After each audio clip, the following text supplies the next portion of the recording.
আওয়ামী লীগের রাজনৈতিক মৃত্যু হয়েছে। আপনারা এই সংবাদ বাংলাদেশের সমস্ত রাজনৈতিক কর্মীদের কানে কানে পৌঁছে দিবেন।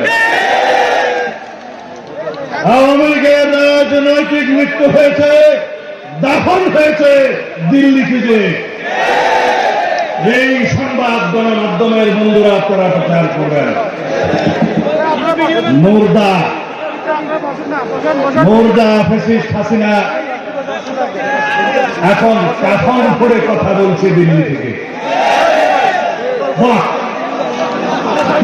বাংলাদেশের এই গণতান্ত্রিক ময়দানে নতুন বাংলাদেশে শহীদের রক্তস্নাত এই গণ অভ্যুত্থানের পরে গণতন্ত্রের আশঙ্কা নিয়ে যে বাংলাদেশ জেগে উঠেছে, সেই বাংলাদেশে হাসিনা মাঝে মধ্যে কাফন করে কথা বলে স্থিরতা সৃষ্টি করতে চায়। মুর্দা কখনো কথা বললে মানায়? মুর্দা কি কখনো কথা বলা জায়েজ আছে? হাসিনার রাজনৈতিক মৃত্যু হয়েছে, নিজেই দায়ী। আওয়ামী লীগকে দাফন করেছে শেখ হাসিনা নিজেই।